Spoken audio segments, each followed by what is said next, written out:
Jadi di video kali ini kita mau membahas T1 dengan topik analisis kasus terkait ketimpangan perlindungan dan penegakan hukum di Indonesia.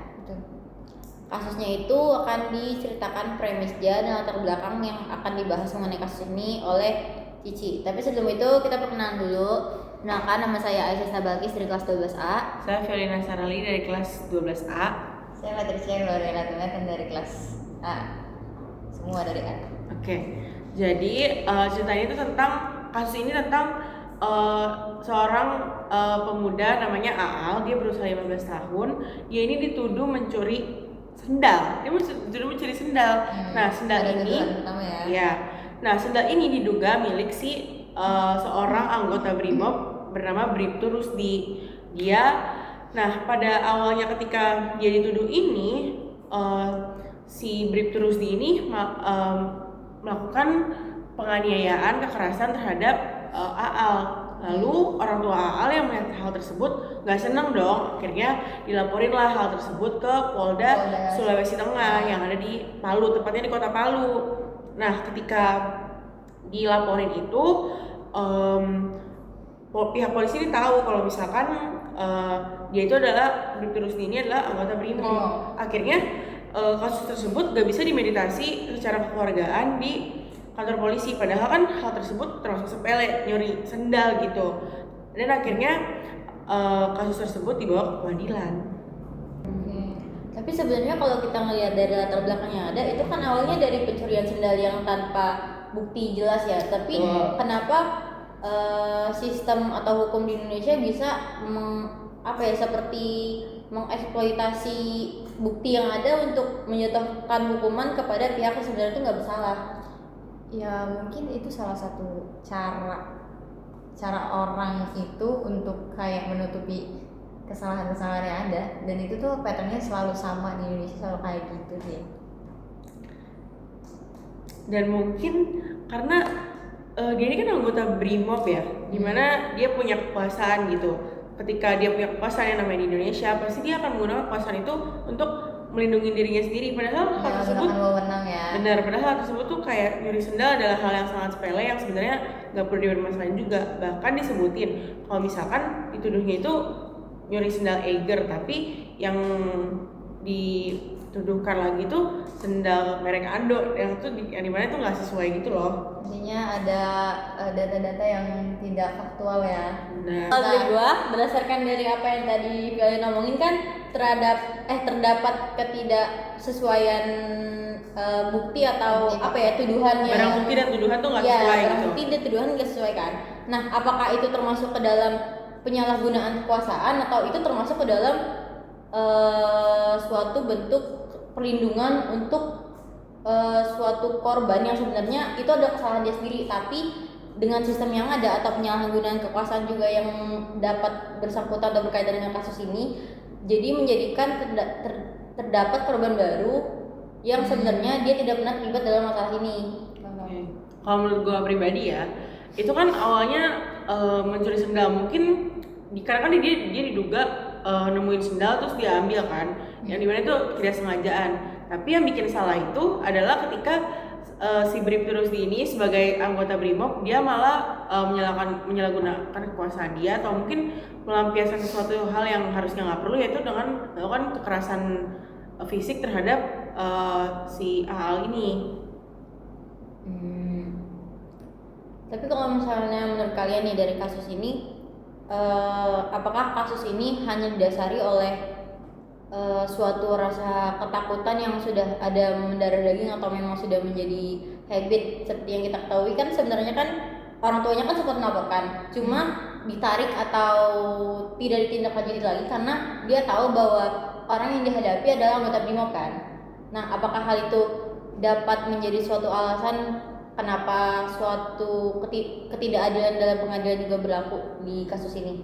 Karena kalau menurut gue pribadi, kalau misalnya dari faktor itu aja tuh udah mempengaruhi sikap seseorang dalam pengadilan dan memundurkan diri untuk menetapkan dirinya sebagai pelaku yang sebenarnya dia adalah sebagai korban, menurut gue itu sudah termasuk ke dalam eh, penyalahgunaan kekuasaan dan konsep-konsep perlindungan terhadap pelaku yang sebenarnya diungkap dari awal gitu loh.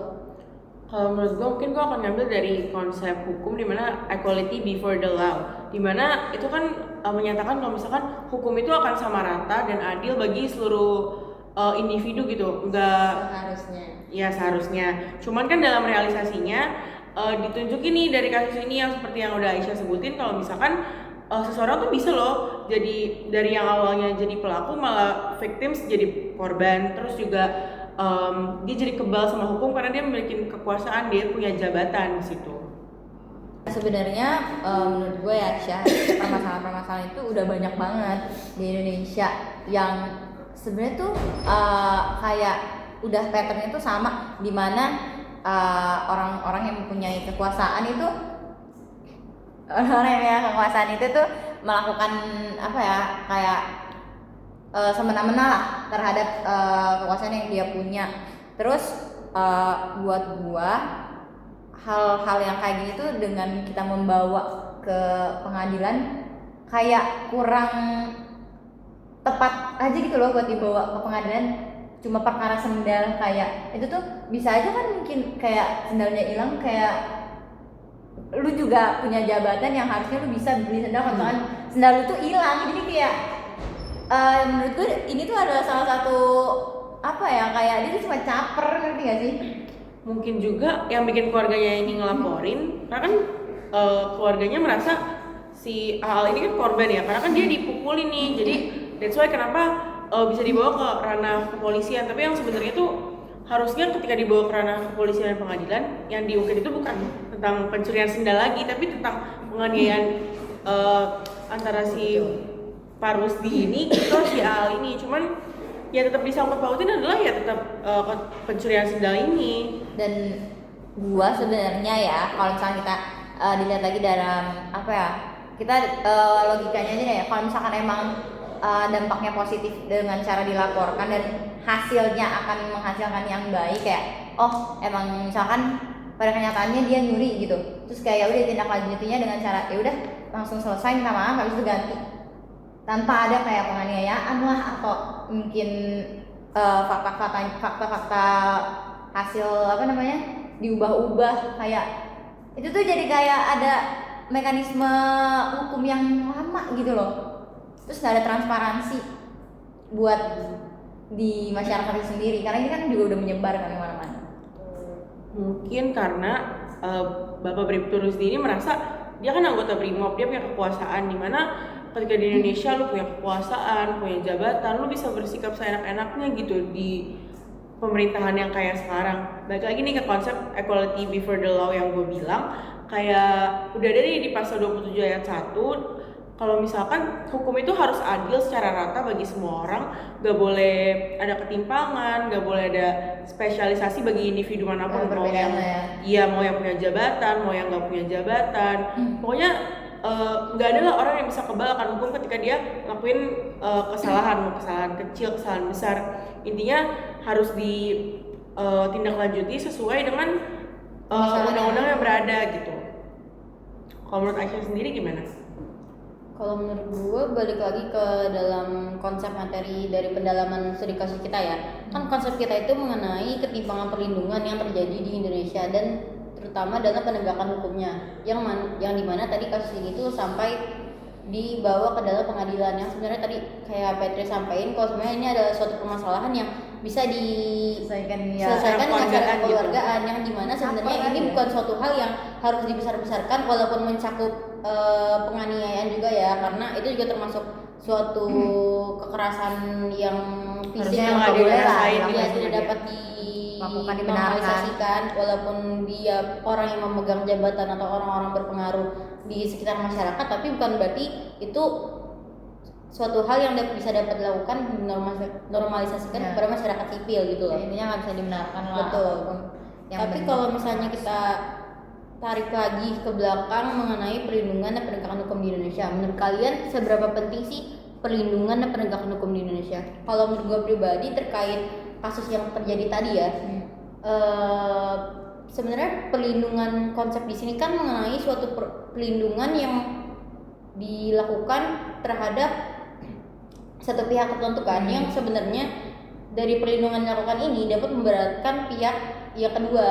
Ya betul. Makanya dalam kasus ini terdapat suatu ketimpangan perlindungan yang dialami oleh korban, yang dimana sebenarnya pelakunya yaitu yang berkuasa BRIMOB itu harusnya tidak mendapat perlakuan perlindungan seperti itu walaupun dia memegang sebuah jabatan. Dan penegakan hukum di Indonesia menurut gue juga seperti yang tadi Petis katakan, belum terdapat suatu transparansi terkait hasil dari sidang itu sendiri atau hasil dari pengadilan itu sendiri yang sebenarnya tidak sepenuhnya itu netral atau berpihak pada yang sebenarnya itu salah. Ya kalau menurut gua seberapa penting ya, sangat penting ya, karena kalau kita melakukan pattern yang sama terus menerus nggak akan menghasilkan apapun gitu, nggak akan menghasilkan perubahan yang positif. Dan mungkin yang tadi gue bilang nggak ada transparansi ya, kenapa dia bisa lebih istilahnya pro ke BRIMOB tersebut ya, mungkin karena ada penyuapan mungkin, atau ini kan kita nggak tahu ya, kita bisa berprasangka gitu kayak kenapa kok dia bisa tetap pro ke BRIMOB walaupun sebenarnya kalau menurut logika masyarakat kayaknya dia deh yang salah, ya ngerti gak sih? Nah, Oke, kalau menurut gue pribadi ya balik lagi tuh ke konsep equality before the law yang selalu gue mention, karena menurut gue itu sangat relevan gitu, dimana seharusnya penegakan hukum di Indonesia itu netral gitu, nggak berpihak kepada seseorang yang memiliki kekuasaan, yang memiliki jabatan. Dan ketimpangan yang dirasakan itu akhirnya pada resolusinya berterus dia cuma dikasih surat peringatan dan dia cuma dibebas tugaskan sama, intinya kayak semacam diskors bahasanya mungkin. Nah sedangkan si Al ini awalnya dia mau didakwa kalau misalnya dia bakal di penjara selama 5 tahun, cuman karena dia masih di bawah umur, masih 15 tahun, akhirnya itu nggak jadi. Padahal tuh bahkan banyak kayak misal tadi profesi-profesi yang BRIMOB yang tadi, banyak banget sebenarnya berita-berita yang mereka aja tuh melakukan hal yang lebih dari sekedar mencuri, ngerti nggak sih maksud gua? Dan itu tuh nggak akan diapa-apain cuma karena mereka punya kekuasaan, sedangkan anak yang di bawah umur bahkan ya yang sampai kayak literally kita nggak tahu itu kebenarannya apa tuh didakwa 5 tahun, menurut gua tuh udah nggak etis gitu nggak sih, nggak masuk di pikiran gue tuh kayak. Oke, mungkin bagi gua ya hukum Indonesia tuh ya maksudnya hukum-hukumnya, undang-undangnya sesuai untuk mengadili, cuman tuh orang-orang yang bekerjanya kayak praktiknya di masyarakat, lembaga-lembaga hukumnya yang ngejalanin itu tuh nggak sesuai pada undang-undang. Mereka yang ngelakuin sesuai suka-suka mereka aja karena mereka punya kekuasaan, mereka bisa memanipulasi hukum, mereka bebas ngatur hukum sesuka hati mereka karena mereka merasa itu bagiannya mereka, dan itu nggak perlu transparansi ke masyarakat yang nggak ngerti hukum bisa apa gitu dengan orang-orang di balik hukum yang harusnya melindungi mereka, mengayomi mereka sebagai bentuk keadilan dan perlindungan dan rasa aman di negara ini, malah mereka merasa nggak aman karena ya itu tadi dengan ketidakadilan yang dilakukan oleh lembaga-lembaga hukum melalui praktiknya gitu. Itu sih, dan penting buat kita dalam mengkritisi segala setiap permasalahan yang ada di Indonesia ini ya, karena akan banyak prasangka-prasangka tentang siapa yang jahat, siapa yang benar atau apapun itu ya. Jadi kita tetap harus mengkoreksi lagi apakah itu benar-benar valid. Mungkin semua warga Indonesia harus lebih menyuarakan demokrasinya mereka, lebih memahami hukum, dan yang harus diubah menurut gue pribadi ya sumber dayanya, bukan hukum itu sendiri tapi sumber dayanya ketika merefleksikan hukum tersebut secara nyata gitu. Berarti lebih ke konsep kalau masyarakat Indonesia seminimal-minimalnya harus memiliki pemahaman melek hukum ya, yang dimana kita harus mengerti suatu hal yang terjadi itu apakah mempengaruhi suatu kebebasan berpendapat atau misalnya mempengaruhi pelanggaran hak asasi manusia atau bahkan dalam pelanggaran kekuasaan di dalam pengadilan. Ya biar gak dibodoh-bodohin gitu sama orang-orang harus pribadi aktif hukum sih dalam setiap perubahan yang ada di Indonesia, terutama politik. karena banyak perubahan-perubahan yang diubah tanpa adanya persetujuan, walaupun katanya ini negara demokrasi. Ya walaupun kayak undang-undang berkata A, tapi orang-orang menjalani berkata B gitu. Iya, maunya B ya B.